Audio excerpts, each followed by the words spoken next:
Hello friends, मैं संदीप आप सब लोगों का फिर से एक बार स्वागत करता हूँ मेरे इस नए वीडियो में और हमारे यूट्यूब चैनल पे जिसका नाम है द हीलिंग हैंड्स। दोस्तों, आज की वीडियो से हम अपना नया सीरीज शुरू करने जा रहे हैं और हमारा अगला सीरीज है नी पेन रिलीफ सीरीज। तो गाइज, ऑन पब्लिक डिमांड काफ़ी लोगों के क्वेश्चन आ रहे थे, काफ़ी लोगों के डिमांड आ रहा था कि सर नी पेन के ऊपर कुछ वीडियो बनाइए क्योंकि बहुत ज़्यादा नी पेन अभी बढ़ रहा है।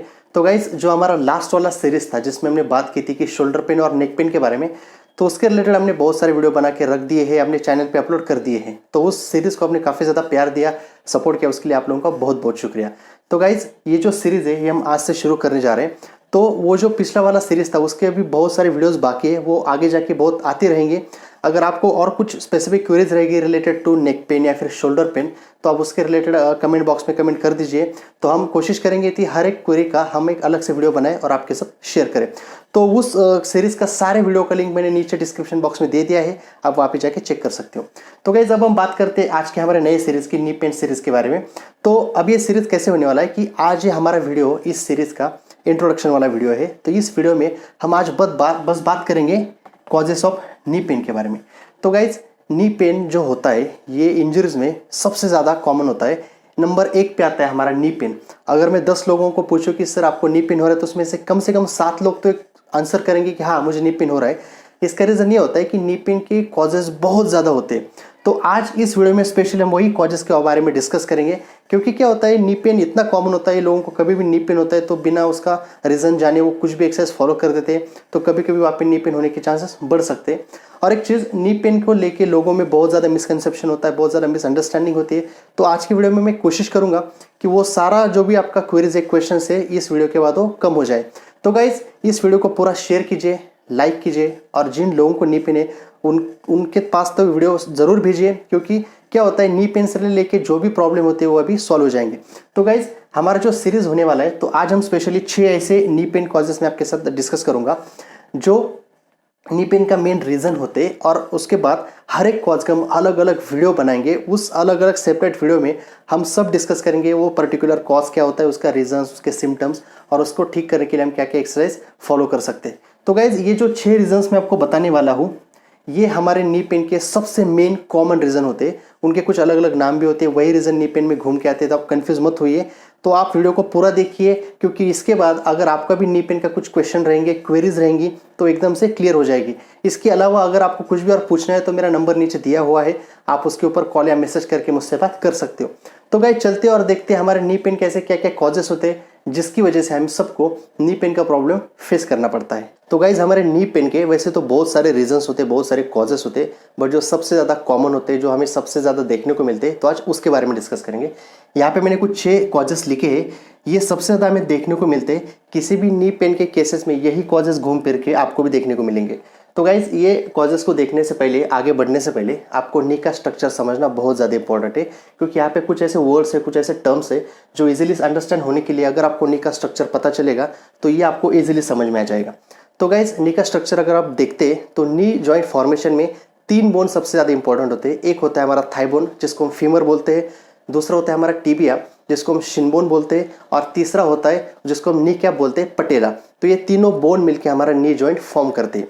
अब जब मसल की बात करेंगे तो हमारा जो नी जॉइंट होता है उसके जो दो सबसे इंपॉर्टेंट मूवमेंट होते हैं, एक होता है फ्लेक्शन जिसके लिए हमारे हैमस्ट्रिंग के मसल रिस्पॉन्सिबल होते हैं, और दूसरा होता है हमारा एक्सटेंशन जिसके लिए हमारे क्वाड्रिसेप के मसल रिस्पॉन्सिबल होते हैं। तो गाइज, उसके बाद अगर हम लिगामेंट की बात करेंगे तो नी जॉइंट के ऊपर कौन से लिगामेंट काम करते हैं, तो उसमें मोस्टली 4 लिगामेंट हम कंसिडर करते हैं।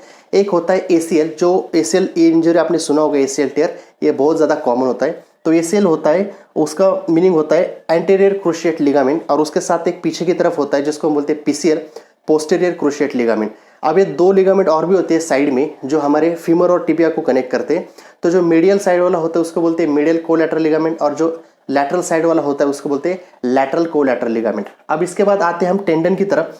तो नी जॉइंट में अगर 2 टेंडन बहुत ज़्यादा इंपॉर्टेंट होते हैं, उसके रिलेटेड काफ़ी ज़्यादा इंजरीज होती है। तो सबसे पहले होता है हमारा क्वाड्रिसेप टेंडन, जो टेंडन हमारे क्वाड्रिसेप मसल से हमारे पटेला को, नी कैप को कनेक्ट करता है। और दूसरा होता है हमारा पटेलर टेंडन, जो टेंडन हमारे पटेला से लेके, नी कैप से लेके नीचे शिन बोन को, टिबिया को कनेक्ट करता है। तो गाइस ये था हमारा नी का ओवरऑल स्ट्रक्चर। अब हम चलते हैं हमारे एक्चुअल कॉजेस की तरफ। अब जो नी पेन के कॉजेस है उसमें सबसे पहले आता है ऑस्टियोआर्थराइटिस। अब ये नाम आपने काफ़ी बार सुना होगा, ये बहुत कॉमन कॉज होता है हमारे नी पेन का।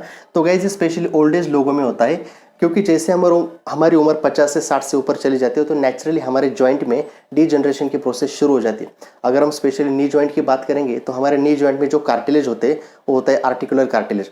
वेयर एंड टेयर की वजह से, और उसमें और एक मेनिस्कस भी होता है, तो वो दोनों की वेयर एंड टेयर की वजह से हमारा जो नी का गैप होता है हमेशा कम होता है। उसकी थिकनेस कार्टिलेज की कम होने की वजह से हमारे दो जो बोन होते हैं फीमर और टिबिया एक दूसरे के पास आना शुरू कर देते।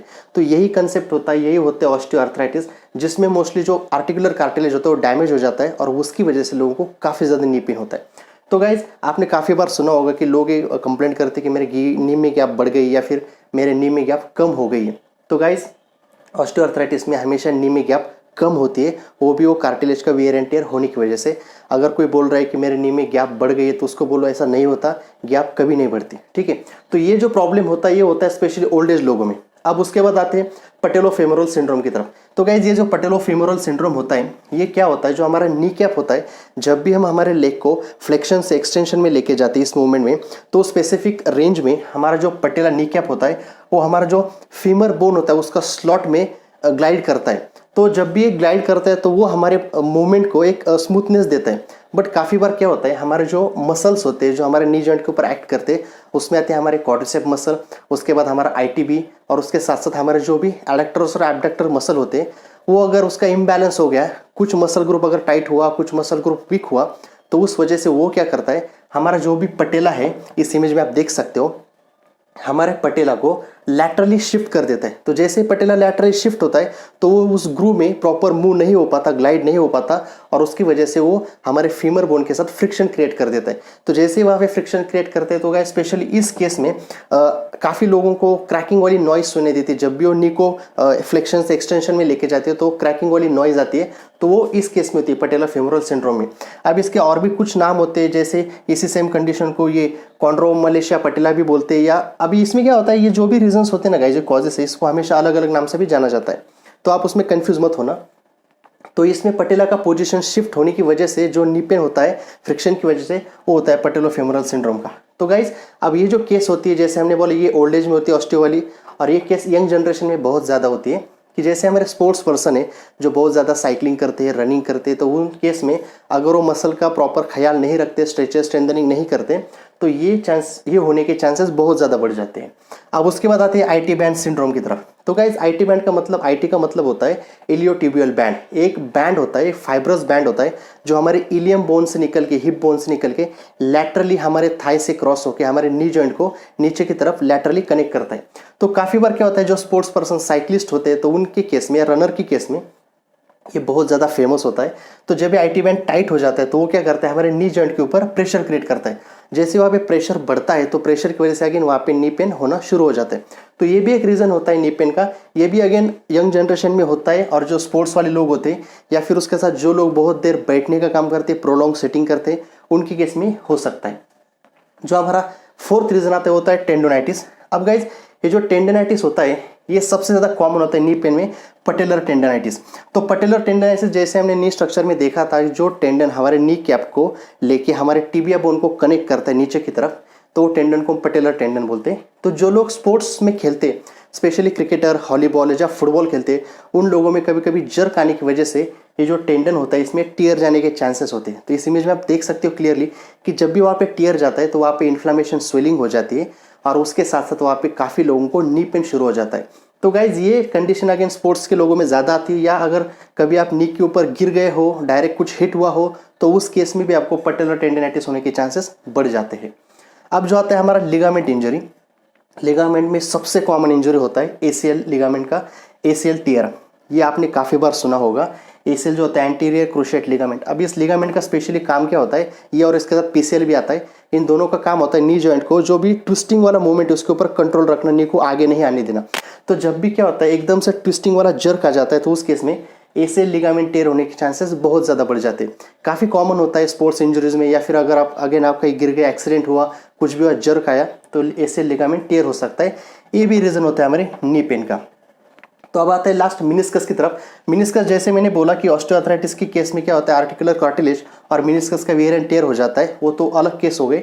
बट काफ़ी यंग जनरेशन में क्या होता है कि कभी भी कुछ इंजरी हुई है, नी के ऊपर गिरे हो या फिर कुछ हिट हुआ या फिर हमारे रॉन्ग काम की वजह से, कुछ भी रीज़न की वजह से अगर हमारा मिनिस्कस टियर हो जाता है, उसमें स्लाइट टियर जाता है, तो वो भी अगेन एक रीज़न होता है हमारे नी पेन का।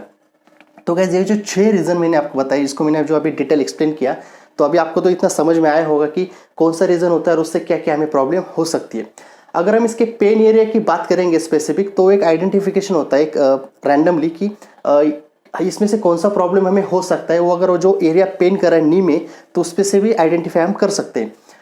ऑस्टियोआर्थराइटिस की केस में हमारा पूरा जॉइंट इन्फ्लामेशन होता है, स्वेलिंग होता है। तो जिन लोगों को खड़े रहने में, बहुत देर खड़े रहने के बाद भी पेन होता है या फिर चलने में तकलीफ होती है, वो मोस्टली ऑस्टियोआर्थराइटिस की केस में होती है।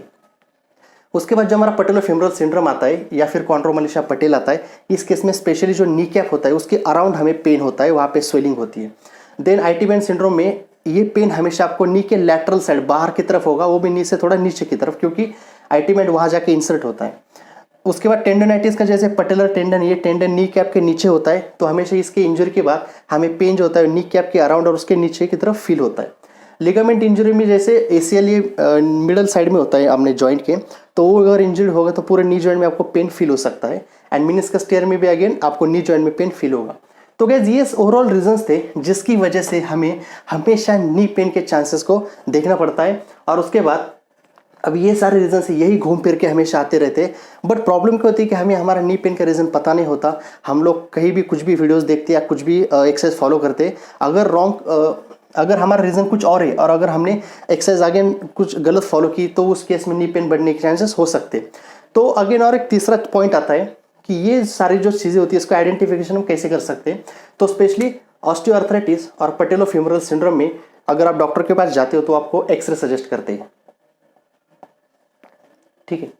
अब इसमें ऑस्टियोआर्थराइटिस केस में 2 साइड से एक्सरे लिया जाता है, एक तो एंटीरियर पोस्टीरियर साइड, इसको हम AP साइड बोलते हैं, और एक लैटरल साइड लेते हैं। तो उसमें वो गैप चेक करते हैं कि कितना गैप है नी जॉइंट के बीच में और कितना कार्टिलेज डैमेज हो चुका है या फिर ऑस्टियोफाइट्स कितने फॉर्मेशन हो चुके हैं।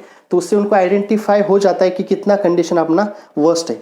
उसके बाद जो पटेलोफेमोरल सिंड्रोम आता है, इसमें एक स्पेशल एक्सरे होता है जिसको हम स्काईलाइन एक्सरे बोलते हैं।